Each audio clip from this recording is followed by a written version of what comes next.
कितनों ने देखा होगा कितने बच्चे कम पढ़कर ज्यादा और अच्छा करते हैं, कितनों ने दिन रात पढ़कर भी कुछ नहीं किए होते। हाँ, आज वही बातें जानने वाले हैं। स्मार्ट वर्क और हार्ड वर्क में फर्क क्या होता है, इन दोनों में कौन किया जाता है कि आगे बढ़ते, सक्सेस किससे मिलती है, हेड मतलब कि हार्ड वर्क से या स्मार्ट वर्क से, सारी जानकारियां लेने वाले हैं। लास्ट तक देखिएगा। इस वीडियो के बाद आप कहिएगा कि मैं वह बन सकता हूं जो कोई नहीं बन सकता। हाँ, इस वीडियो को लास्ट तक एक बार वॉच कीजिए और शेयर लाइक जरूर कीजिएगा। कमेंट में लिखिए आप कहां से इस वीडियो को देख रहे हैं। आइए शुरू कर।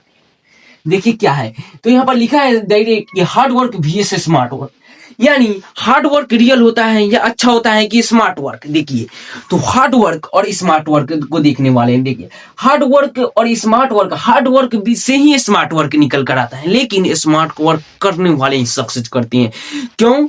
क्योंकि देखिए, जो मतलब कि स्मार्ट वर्क का आइडिया कैसे आता है, जो स्मार्ट जानता है कहां पर स्मार्ट वर्क करना है, कहां पर हार्ड वर्क करना है, ये स्मार्ट वर्क करने वाला कहीं पता होता है, इसलिए स्मार्ट वर्क को करिए। एक आइए, एक मतलब यहाँ पर फंडामेंटल है, जो कि देखिए 3 से 4 घंटा जो इस हार्ड वर्क करते हैं वह स्मार्ट वर्क करके मतलब 2 घंटा में उसके बराबर किया जा सकता है। हाँ, ये भी किया जा सकता है। 4 घंटा इसमें हार्ड वर्क पढ़ रहे हैं, वह 2 घंटा तो स्मार्ट वर्क क्वालिटी से पढ़ रहा है, वह अच्छा करेगा। लेकिन जो 6 से 9 घंटा पढ़ रहा है, हार्ड वर्क कर रहा है, उसका सिलेक्शन या एग्जाम नहीं मतलब अच्छा जा रहा है, तो क्यों? क्योंकि उसमें मतलब ये स्मार्ट वर्क नहीं, या ये स्मार्ट वर्क 6 घंटा उसको कर कर कोई बराबरी कर दे रहा है। क्यों? क्योंकि आप में क्वालिटी नहीं है। वही क्वालिटी को बताएंगे, उसी को दूर कीजिए और कौन कौन सी क्वालिटी लाई ये भी बताएंगे। लास्ट तक जुड़िएगा। हार्ड वर्क करने वाला आगे होता तो एक रिक्शा चलाने वाला दुनिया का सबसे अमीर आदमी होता, लेकिन वह नहीं, क्योंकि स्मार्ट वर्क से ही आगे और कामयाबी सबसे ज्यादा मतलब कि क्या सक्सेस मिलता है। इसीलिए स्मार्ट वर्क कीजिए, हार्ड वर्क को कीजिए, लेकिन स्मार्ट वर्क को उसके साथ कीजिए। देखिए क्या है स्मार्ट रूल। स्मार्ट रूल बताता क्या है, स्मार्ट रूल में 4-5 से पॉइंट आते हैं। पहला आता है क्या, फुल फोकस, यानी जब भी आप मतलब पढ़ रहे हैं उस समय फुल फोकस उसी पर कर दीजिए। कोई भी काम कर रहे हैं उसमें फुल फोकस उसी पर होना चाहिए, उसमें मास्टरी प्राप्त कर लीजिएगा। हाँ, मैं ये कहता हूं ना, जैसे कि मैं मतलब कि या आपको बता रहा हूं, तो फुल फोकस है कि आपको बताना ही। अगर आप ये वीडियो देख रहे हैं तो फुल फोकस यहीं पर कीजिए, पूरा अपना माइंड यहीं पर झोंक दीजिए, देख लीजिए, समझ लीजिए, क्योंकि जिंदगी बदल देगा। हाँ, ऐसे ही फुल फोकस होना चाहिए, जो कि सही यह होना चाहिए। फ्री माइंड, हैप्पी हो, जो कि फ्री माइंड हो, ये नहीं टेंशन आती है। हाँ, लेकिन उसका दूर कीजिए। वो रोज का आपको मतलब प्रकृति का देना है हर किसी का टेंशन, लेकिन टेंशन को लेकर घूमना थोड़ी ना। सिर्फ फ्री माइंड रखिए, फ्री माइंड के साथ बहुत बेहतर कर सकते हैं। आप एक बार सोचिए कि आप टेंशन में जो काम आप 1+1 भी जोड़ने में गलत कर देते हैं, मानिए कि मतलब क्या टेंशन में, लेकिन वही फ्री माइंड होते हैं तो वो वैसे समस्याओं को सोल्यूशन कर देते हैं जो कोई नहीं कर पाता। क्यों? क्योंकि आप में वो ताकत है। अपनी ताकत को पहचानिए और अपनी पावर को पहचानिए, अपना पावर ही को। चलिए देखते हैं अब क्या तीसरा नंबर पर क्या है, happy and negative thinking. Negative thinking no, देखिए हैप्पी होना चाहिए। हैप्पी होने से आपको माइंड फ्री होता है, मतलब क्या माइंड को रेस्ट मिलता है हैप्पी रहने से। हैप्पी रहने से आपको मतलब क्या एनर्जी मिलती है, एनर्जी मिलने से आप कुछ कर सकते हैं। हैप्पी रहने से हर समस्या एक सोल्यूशन करे। हैप्पी बहुत मतलब कि अच्छी चीज है, इसलिए खुश रहो, बेहतर रहो, इसलिए मतलब कि खुश रहना अच्छी बात है। और नेगेटिव थिंकिंग जितना बच सको उतना बचो, मतलब कि जितना बच सको उतना बचो, क्योंकि नेगेटिव थिंकिंग अच्छे को बर्बाद कर। ओवर थिंकिंग, हाँ ओवर थिंकिंग कम कीजिए और क्या नेगेटिव थिंकिंग से बचिए। लेकिन नेगेटिव थिंकिंग भी आना एक प्रकार की अच्छी बातें होती है। क्यों? क्योंकि आप खुद मुझसे हो नहीं रहा, मैं तो गरीब हूं, मैं क्या करूंगा, ये नेगेटिव थिंकिंग ये आना भी जरूरी है। क्योंकि आपको लगेगा मैं नहीं कर रहा, मैं गरीब हूं, मेरे पास इस समस्या के सोल्यूशन नहीं। क्यों? तो आपको लगेगा मेरे पास ये नहीं है। अब नहीं है तो उसे कर दिखाना है, वह जगह नेगेटिव, और नेगेटिव को ज्यादा से ज्यादा दूर रखिए। और गोल्डन हावर रूल, यह हर जगह बताते हैं, हर बार बताते हैं गोल्डन हावर रूल। अपने मोबाइल को, अपने लैपटॉप को, अपने टीवी को, मतलब हर जगह से दूर रहिए। एक शांति मतलब क्या कल्चर प्रकृति में चल जाइए, जहाँ एक बुक हो, कॉपी हो, वहां 1-2 घंटा पढ़िए। आपको बहुत बेहतर पढ़ पाएंगे और बहुत बेहतर कर पाएंगे। ये गोल्डन हावर रूल बताता है यही। क्योंकि आपने देखा ही होगा कि आगे चलकर कि मतलब कि पहले क्या ऋषि मुनि होते थे, अपने शिष्य वहां जाते थे पढ़ने जंगल में, शांत एकांत जगह से। कोई भी टेक्नोलॉजी तो उस समय थी नहीं, थी तो मतलब वहां नहीं, कोई नहीं, सिर्फ कॉपी पेन और सिर्फ गुरुजी और अकेला बैठ कर पढ़ना हो उस समय। वैसा ही आप लोगों को कुछ शांति जगह घर में या छत पर आपको कहीं भी मिले जाकर वैसे पढ़ना चाहिए। गोल्डन हावर रूल यही बताता है। और 1 घंटा अपना नो मतलब दिन भर, मतलब जो 24 घंटा आप मतलब कि होता है उसमें से 1 घंटा निकालिए दिन में, और वो 1 घंटा आप प्रकृति में या कहीं भी शांति रहिए, अकेला रहिए और नेगेटिव थिंकिंग कोशिश कीजिए कि ना सोचिए, क्योंकि अकेले में नेगेटिव थिंकिंग ज्यादा आता है। आप मतलब उनसे बचिए और मतलब वो चीज सोच पाएंगे जो आप कोई नहीं सोचता।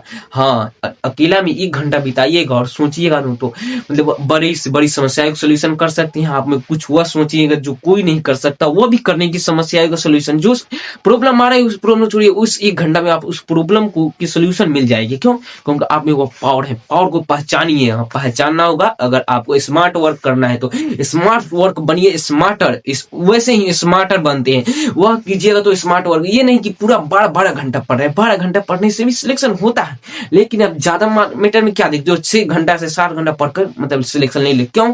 क्योंकि उसमें स्मार्ट वर्क है। जो 6 घंटा में क्वालिटी पैदा कर लेते हैं, वह 12-18 घंटा के बराबरी कर देते हैं।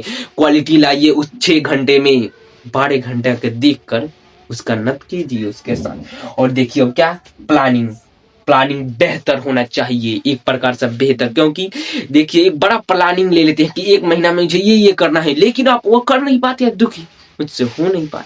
क्यों? एक प्लान लीजिए एक दिन का, जो कि एक मतलब कि नोटबुक लीजिए, उस पर प्लान लिखिए कि ये करना है। लेकिन उसमें से ये नहीं कि आप दिन में मानिए कि मतलब कि 3 से 4 घंटा पढ़ रहे हैं, दिन से 4 घंटा पढ़ रहे हैं या 2 घंटा पढ़ रहे हैं, तो आप मतलब कि प्लानिंग ले लीजिएगा कितना का, तो 6 से 60 घंटा का, 6 से 60 घंटा का ले लीजिएगा प्लानिंग। और इसे पूरा न करें तो आपको मतलब क्या होगा, नहीं कर पाएंगे, डिसमोटिवेशन हो जाएगा।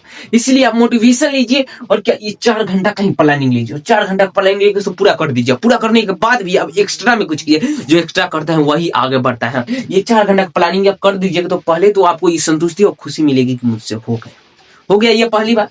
और दूसरी बात, जो एक्स्ट्रा कीजिएगा तो आप बोलोगे मैं एक्स्ट्रा यानी कुछ अच्छा नया कर रहा हूं, तो इससे आपको हैप्पी मिलेगा, अगले दिन के लिए आपको मोटिवेशन मिलेगा और कुछ अच्छा कीजिएगा। और देखिए हैप्पी रहिएगा तो कुछ मतलब हर चीज की सोल्यूशन निकलेगा। ये नहीं मतलब क्वेश्चन सब बनने लगेंगे, आप खुश रहिएगा और मतलब माइंड को रिलैक्स दीजिएगा। तो देखिए ये समझ चुके हैं। देखिए प्लानिंग भी एक प्रकार का होता है, और इन सब को बातों को समझते हुए आगे बढ़ते हैं।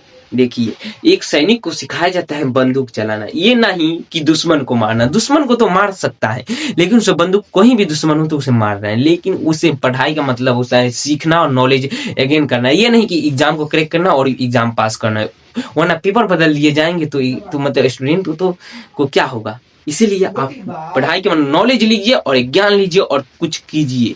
हार नहीं मानना, ये जिंदगी का एक हिस्सा है। हारने से क्या होता है, हर कोई हारता है।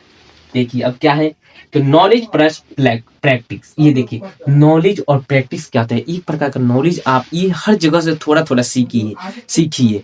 थोड़ा सीखने से आपको ये पता चले, बहुत सारे आपको नॉलेज प्राप्त होगा, और नॉलेज प्राप्त होने से आप कुछ अच्छा कीजिएगा।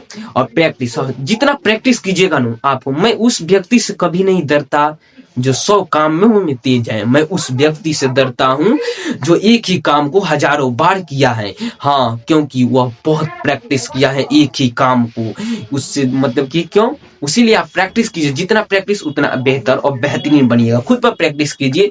आपको आज कहीं नहीं, आज हारे हैं कितना ये कोई को फर्क नहीं पड़ता अगर आप नहीं जीतते, क्योंकि आप हार गए पूरा और बैठ गए, उसके बाद नहीं जीते तो आपकी हार के किस्से कोई नहीं सुनेंगे, नहीं मानेंगे। क्योंकि जीतने के बाद ही हार के किस्से अच्छे और सुनाई जाती है, तभी लोग सुनते हैं। इसलिए आपको जीतना होगा। अगर हार चुके हैं आप, अगर हार मान चुके हैं नहीं, क्योंकि प्रकृति तो आपका भगवान कर दिए कि आपको हरा दिए, लेकिन आपका काम है जीतना। अब जीतने की बारी, जीतिए एक बार और स्मार्ट वर्क कीजिए, क्वालिटी पैदा कीजिए। और देखिए कंसिस्टेंसी, इन सब मतलब कर रहे हैं, लेकिन आपको कंसिस्टेंसी नहीं है तो आप कुछ नहीं। अगर आपका माइंड करें कि ये काम करो तो कोई भी कर सकते हैं, लेकिन आपका माइंड ये ना करे, काम को नहीं करे करने के लिए तब भी करना। हाँ, लेकिन आपको रोज 4 से 5 घंटा सेल्फ स्टडी करना है, मानिए 6 से 7 घंटा। कोचिंग जाना है रोज, लेकिन आज माइंड किया कि नहीं जाना कोचिंग, तब भी जाना कोचिंग। क्यों? माइंड का बात नहीं मान, इसी को कंसिस्टेंसी कहते हैं। आपको ये रूल फॉलो करना ही होगा, और स्मार्ट वर्क बनिए, ये नहीं कि हार्ड वर्कर 12 घंटे 13 घंटे पढ़कर भी कुछ नहीं किए, जो 6 घंटे में 7 घंटे में किए जा सकते हैं, इसलिए स्मार्ट वर्कर बनिए। कुछ मोटिवेशन, छोटी छोटी कामयाबी एक बड़ी कामयाबी का हिस्सा होता है, इसी पर ध्यान रखिएगा और आगे बढ़िएगा, बेहतर होगा, बेहतरीन होगा। ये अच्छी लगी होगी जानकारी, बहुत बेहतर, ये बहुत बेहतर लगा तो लाइक सब्सक्राइब कीजिए, और इस वीडियो को कहाँ से देखें कमेंट बॉक्स में जरूर लिखिएगा। ऐसे ही वीडियो और किस टॉपिक पर चाहिए जरूर लिखिए कमेंट में। जय हिंद, मिलते हैं अगले क्लास में।